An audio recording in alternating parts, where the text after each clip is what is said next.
Le métier de professeur, tout le monde le connaît. Notre propre parcours d'enfant, puis celui de nos enfants sont jalonnés de profs, tels des repères dans le temps, mais aussi des repères dans l'accès aux multiples savoirs dont ils sont les garants.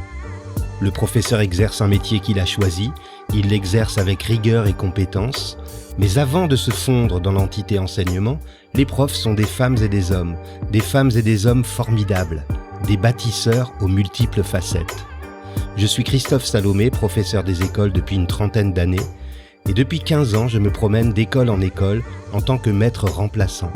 Je découvre régulièrement des personnes qui ont des choses à raconter, des personnes qui font, des personnes qui ne sont pas juste des enseignants, des profs, etc. Dans ce podcast, je leur donne la parole. Qu'est-ce qui leur a donné le désir d'enseigner? Quelles sont leurs valeurs, leurs passions, leurs attentes? Qu'ont-ils envie de partager? Prof, etc.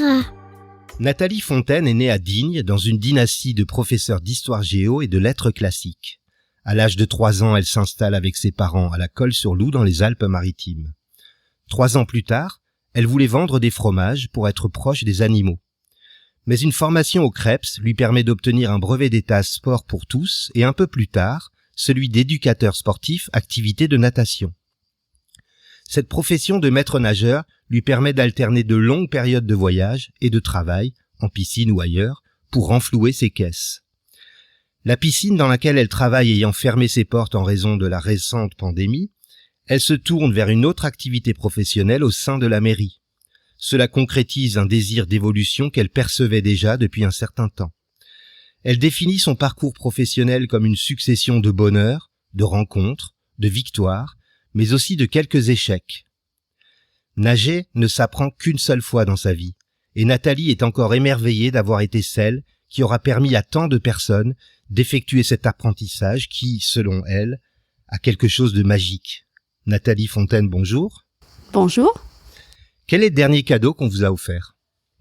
Alors, le dernier cadeau qu'on m'a offert, c'est une belle montre pour nager et pour pouvoir aller balader. Et c'est mon mari, mon chéri, qui me l'a offert parce que c'est un grand passionné de montres. Et voilà, c'est un cadeau pour moi très, très important, très beau. Je le porte tout le temps, je l'ai même sur moi maintenant. Et c'est le cadeau de mon chéri, donc c'est un bel objet.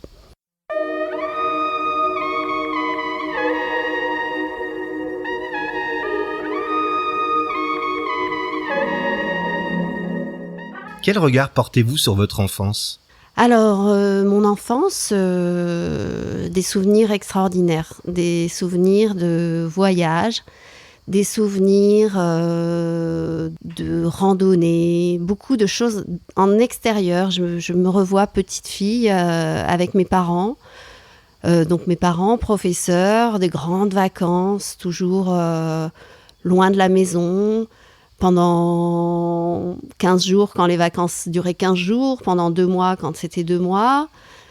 Des vacances un peu atypiques en camping-car, parce que mes parents avaient un camping-car et c'était des grands fans de camping sauvage, de découverte. Ils rêvaient de découvrir des endroits, d'aller faire connaître des endroits à leurs enfants. Et j'ai eu vraiment de la chance d'avoir une belle enfance de ce côté-là. Mais il y a un autre côté de mon enfance aussi. Après ces belles années, une adolescence plus difficile avec une maman malade et des années difficiles avec quelqu'un qu'on soutient, qu'on aide et qu'on voit peu à peu disparaître. Et voilà, mon enfance est bercée par deux choses très différentes en fait. Prof, etc. Pouvez-vous nous raconter un souvenir en tant qu'élève? Alors, un souvenir en tant qu'élève, j'étais une élève très, très timide, très discrète et j'ai des souvenirs d'école, mais ça reste quand même très vague.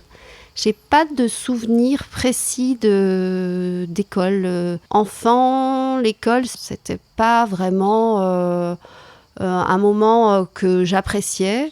Disons que j'étais à l'école une élève plutôt effacée. C'était ce qu'on me reprochait d'ailleurs le plus souvent. Non, j'ai pas vraiment de souvenirs particuliers d'école.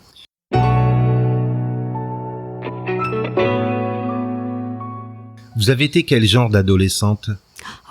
Adolescente, j'ai des souvenirs des années de collège, dont toujours, en plus d'être une enfant quand même assez effacée et timide, j'étais la fille d'un des professeurs du collège où j'étais, et c'était quelque chose d'assez particulier à vivre. Et j'ai pas de super souvenirs d'adolescence. C'est plus une fois rentrée au lycée que ça, pour moi, que le côté agréable de la chose, disons l'école, les amis, tout a démarré plutôt au niveau du lycée pour moi. Prof, etc. Comment les voyages que vous avez effectués au début de votre vie adulte ont influencé votre carrière ? Alors, ces voyages, j'ai eu la chance de pouvoir découvrir énormément d'endroits. J'ai traversé un petit peu toute la planète, guidée par une envie de faire du surf, donc de découvrir ce sport et de découvrir des endroits où on pouvait le pratiquer. Donc j'ai été en Australie, j'ai été aux États-Unis, j'ai été en Malaisie, en Indonésie, dans de nombreux pays où on pouvait faire du surf. C'est une période de ma vie très agréable, mais j'en garde plein de beaux souvenirs. Mais aujourd'hui, je dirais que ça a influencé mon travail, peut-être pas, mais ma façon de voir les choses, sûrement, certainement. Et puis, l'idée que le voyage, c'est important dans une vie, de pouvoir découvrir et entrer en contact avec plein de choses, de cultures différentes, etc. Votre côté, etc., justement, c'est la peinture. Oui. Et ce qui me frappe dans votre univers, c'est l'utilisation de cette couleur bleue, un peu sombre, pour nous montrer des personnages étranges. Comment est né ce projet ? Alors la peinture, je pense qu'elle démarre il y a pas mal d'années, je dirais au moins une vingtaine d'années. Mais pendant plusieurs années, ça a été quelque chose qui s'est endormi en moi. Je ne peignais plus. Et puis, il y a quelques années, peut-être suite à des soucis, à des problèmes dans mon métier, dans ma vie un petit peu, je me suis mise à peindre et ça m'a beaucoup aidée.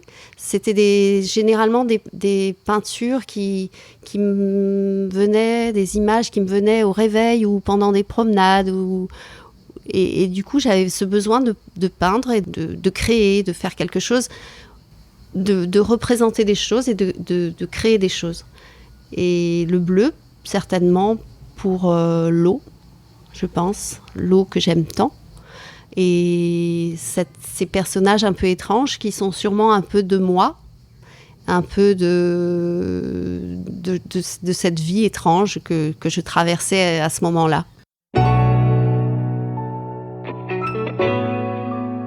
Vos toiles sont visibles sur les réseaux sociaux, mais peut-on les voir en vrai ? Oui, on va pouvoir les voir en vrai, parce que je vais exposer donc, les 15 derniers jours d'août, très bientôt, donc à partir du 18 août jusqu'au 29, dans une petite salle à la Colle-sur-Loup, dans le village, en plein centre du village. Donc vous pourrez venir les voir en vrai, à partir c'est un peu tous les jours, un peu tous les soirs. C'est la salle Rose de Mai, c'est ça ? C'est ça. Prof, etc. Comment expliqueriez-vous votre besoin de peindre à un enfant de 6 ans ? À un enfant de 6 ans, je lui dirais, peindre, c'est révéler beaucoup de choses, c'est exprimer des choses. Je lui donnerais des pinceaux, je lui donnerais de la peinture et je lui dirais, vas-y, essaie de faire quelque chose de joli. Quand est-ce que vous avez ri aux larmes pour la dernière fois et dans quelles circonstances ? On rit souvent à la maison. On a souvent des fous rires. Je n'ai pas de souvenirs précis, mais même hier soir encore, je crois qu'on a bien rigolé.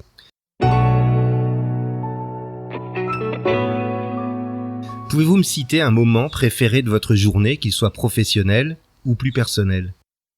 Je pense que le moment préféré, je pense que c'est le matin. Je suis quelqu'un qui me lève très tôt. J'aime beaucoup me lever tôt, profiter des moments où je suis seule, où les autres dorment, où mon mari est déjà parti travailler, parce qu'il travaille très tôt, et me retrouver soit devant mes pinceaux et ma toile, finir un tableau sur ma terrasse, à observer. Mais c'est un moment que j'apprécie beaucoup, c'est les moments où les autres sont endormis et où on peut profiter vraiment des minutes qui passent. Prof, etc. Quelle est la valeur qui a aujourd'hui le plus de sens pour vous ? La valeur, je pense que c'est la gentillesse et le respect des autres. J'ai cette sensation que plus je vieillis et plus j'ai besoin de m'entourer de gens qui sont gentils et m'éloigner sûrement de tous les gens qui sont envieux ou méchants. Voilà, c'est ça qui m'importe le plus.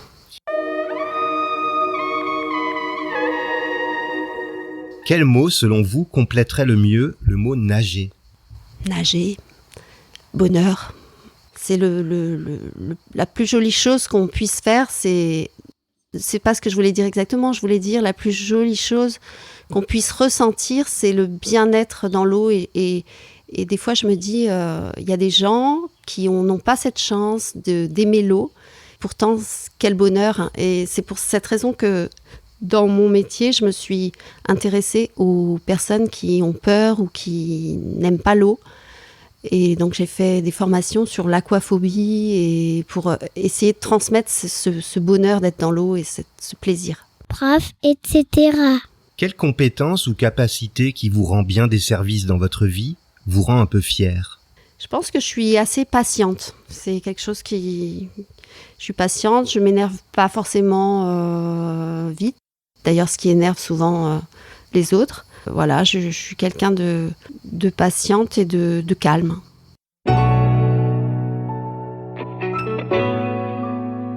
Comment définissez-vous le succès ? Le succès, c'est un mot assez compliqué pour moi. Succès, réussite. Pour moi, la réussite, je verrais plutôt ça. La réussite, c'est être bien dans sa vie et aimer ce qu'on fait, aimer les gens qui nous entourent, mais être heureux dans sa vie, tout simplement. Si vous pouviez vous mettre dans la peau de quelqu'un d'autre, vivant ou mort, pour une seule journée, vous choisiriez qui ? Mon chien. Parce qu'il a une belle vie chez nous. On a des animaux et ils sont tellement heureux, ils sont tellement bien que des fois j'aimerais, ça me plairait. Prof, etc. Qu'est-ce que vous vous souhaitez pour les 2 prochaines années ? À moi ? Oui. Alors, je me souhaite de prendre plus confiance en moi, de faire plus attention encore aux autres et de m'occuper de voir finir de grandir ma fille, de voir mon mari heureux, voilà.